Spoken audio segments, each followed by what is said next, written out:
రామ అంటే కేవలం 2 అక్షరాలు కాదు. అదో మహాశక్తి మంత్రం. ధర్మానికి ప్రతిరూపమైన శ్రీరాముడిని కీర్తిస్తూ భక్తజనం పండుగ జరుపుకుంటున్న శుభతరుణం ఇది.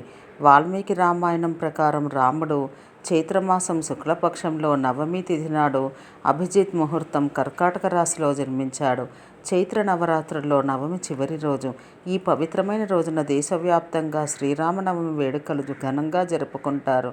శ్రీ మహావిష్ణువు త్రేతాయుగంలో ధర్మస్థాపన కోసం శ్రీరాముడుగా అవతరించిన దినమే చైత్ర శుక్ల పక్ష నవమి, శ్రీరామనవమి. ఈ రోజున ప్రధానంగా 3 ఘట్టాలు నిర్వహిస్తారు. శ్రీరామ జననం, సీతారాముల కళ్యాణం, శ్రీరామ పట్టాభిషేకం. మన సనాతన ధర్మం, పురాణాలు, జ్యోతిశాస్త్రం ప్రకారం మహావిష్ణువు ప్రతి అవతారానికి ఒక్కో గ్రహం ప్రామాణికంగా ఉంటుంది. శ్రీరాముడు శ్రీ మహావిష్ణువు అవతారం. ఒకే బాణం ఒకే భార్య అనేది శ్రీరాముడి సుగుణం. రామబాణానికి ఉన్న శక్తి అటువంటిది. నవమి శ్రీరాముడి జీవితంలో ముఖ్య ఘట్టాలన్నీ నవమి రోజునే జరిగాయి. నవ అంటే 9. సాధారణంగా సామాన్యకులు నవమి అంటే భయపడతారు. కానీ శ్రీరాముడికి నవమితోనే ఆయన జీవితంలో ముఖ్యమైన ఘట్టాలు జరిగాయి. ఉదాహరణకు నారసింహ అవతారం కుజగ్రహాన్ని సూచిస్తుంది, కృష్ణావతారం చంద్రగ్రహాన్ని, వామనావతారం గురుగ్రహం, అలాగే శ్రీరామ అవతారం నవగ్రహాలకు అధిపతి అయిన సూర్యభగవానుడిని సూచిస్తుంది. రామాయణం జ్యోతిశాస్త్రం ప్రకారం శ్రీరాముడు త్రేతాయుగంలోని గురువారం రోజున చైత్రశుక్ల నవమి అందు కర్కాటక లగ్నంలో జన్మించినట్టుగా పురాణాలు చెబుతున్నాయి. శ్రీరాముని అవతారంలో రాముడు సూర్యవంశంలో జన్మించడం, ఆయన జాతకంలో సూర్యుడు మేషంలో ఉచ్చక్షేత్రంలో ఉండడం ఇవన్నీ ధర్మస్థాపన కోసం రామావతారం ప్రాధాన్యతను తెలుపుతున్నాయి. మనిషి జీవితంలో ఎలా నడుచుకోవాలి, ఎలా ప్రవర్తించాలి, ఎలా ఉండాలనే అంశాలు రామాయణం ద్వారా తెలుసుకుంటారు. ఈసారి శ్రీరామనవమి రోజున ఆశ్లేష నక్షత్రం, రవి యోగం, సర్వార్థ సిద్ధి యోగం ఏర్పడుతున్నాయి. ఈ శుభయోగం మంచి రోజున జరుగుతుంది. వేద జ్యోతిష శాస్త్ర ప్రకారం రవి యోగం, సర్వార్థ సిద్ధి యోగం చాలా పవిత్రమైన యోగాలుగా పరిగణించబడతాయి. శ్రీరామచంద్రమూర్తి పితృవాక్య పరిపాలన, ఉత్తమ రాజు లక్షణం, ఉత్తమ సోదరుడి కర్తవ్యం, ఇలా అనేక విషయాలన్నీ రామావతారంలో చూసి నేర్చుకోవలసిన గొప్ప సుగుణాలు. ఇంతటి ప్రాధాన్యత కలిగిన శ్రీరాముని సనాతన ధర్మంలో పూజించడం వల్ల విజయాలు కలుగుతాయని పురాణాలు పేర్కొంటున్నాయి.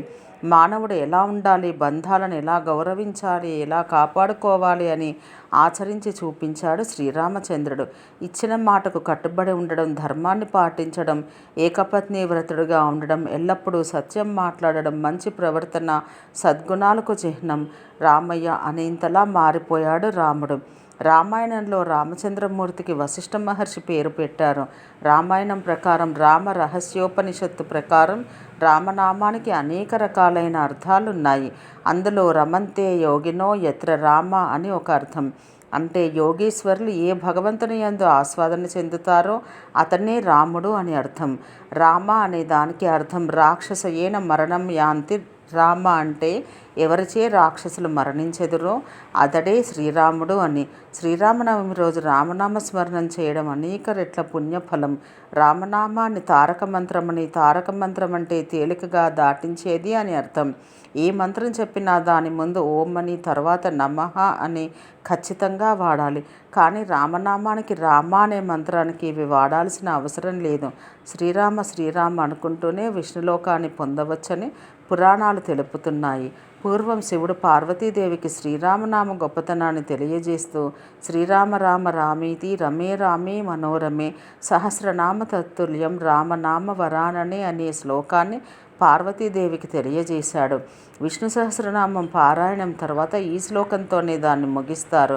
శ్రీరామ శ్రీరామ శ్రీరామ అని 3 సార్లు అంటే ఇందులోనే 1000 నామాలున్నాయని, సకల దేవతలు ఇందులోనే ఉన్నారని శివుడు పార్వతికి తెలియజేసినట్లు పురాణాలు చెబుతున్నాయి. రామో విగ్రహవాన్ ధర్మ. రాముడు వ్యక్తిత్వాన్ని గురించి రావణుడికి చెబుతూ శత్రువైన మారీచుడు పలికిన మాటలివి. అంటే ధర్మానికి రూపం ఇస్తే అది రాముడు. సూర్యుడు తీక్షణతకి, చంద్రుడు ఆహ్లాదానికి ప్రతీక. ఈ 2 లక్షణాలను కలబోసుకుని సూర్యవంశంలో జన్మించిన రాముడు తన వ్యక్తిత్వంతో రామచంద్రుడయ్యాడు. రమింపచేసేవాడు రాముడు అంటే ఆనందాన్ని కలిగించేవాడు. తండ్రి మాట జవదాటడు, ఏకపత్ని వ్రతుడు అంటూ కీర్తిస్తాం. సకల గుణాభిరాముడుగా ఆరాధిస్తాం. అయితే చంద్రుడిలో మచ్చ ఉన్నట్లే శ్రీరామచంద్రుడి వ్యక్తిత్వంలోనూ కళంకాలున్నాయి అనేవారున్నారు. నిజానికి ఇది లోతైన విశ్లేషణ కాదు, పైపైన చూసి చేసిన విమర్శ. రాముని శంకించేవారు చెప్పే ప్రధాన సంఘటనలు వాలి వధ, సీత అగ్నిప్రవేశం. వాలి విషయమై మనకు కొన్ని సందేహాలున్నాయి కదా, అంతకంటే ఎక్కువ వాలికున్నాయి. అతడు రాముని ఉద్దేశించి, రామ, నేను నీతో యుద్ధం చేయడం లేదు, నీ ఎదురుగానైనా లేను. మన ఇద్దరి మధ్య ఆస్తి తగాదాలు లేవు. నా చర్మమో మాంసమో నీకు పనికిరాదు. మరెందుకు బాణం వేశావు? నువ్వు ధర్మాత్ముడిగా చలామణి అవుతున్నావు, కానీ నిజానికి మహా అధర్మపరుడివి.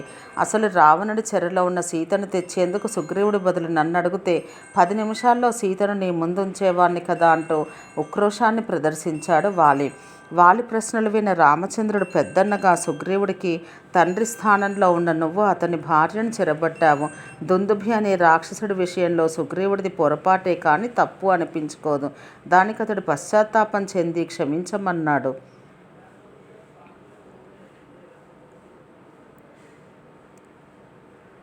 అయినా సుగ్రీవుని చంపాలని చూశావు. అతని భార్యతో అధర్మంగా ప్రవర్తించావు.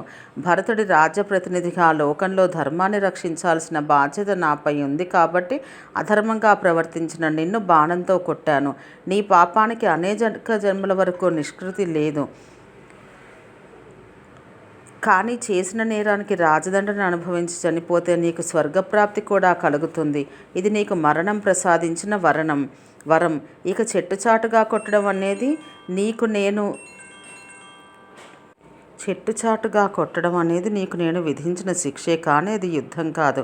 రాజు శిక్ష విధించినప్పుడు నేరస్తుడికి ఆయుధం ఇచ్చి ఎదురుగా వచ్చి యుద్ధం చెయ్యడు. నేను నరుణ్ణి, నువ్వు వానరుడివి.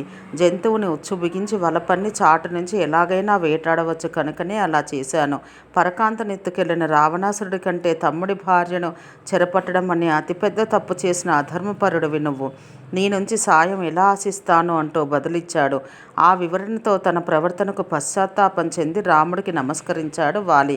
రాముడి దోషం లేదని నమ్మాడు కాబట్టే వాలికి మామైన సుషేణుడు యుద్ధంలో రాముడి పక్షంలో పోరాడాడు.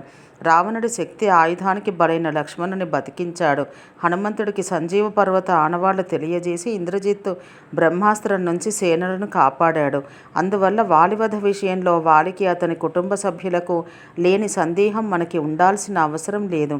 రామచంద్రుని వ్యక్తిత్వం మీద ఆరోపిస్తున్న మరో మచ్చ సీత అగ్ని పరీక్ష.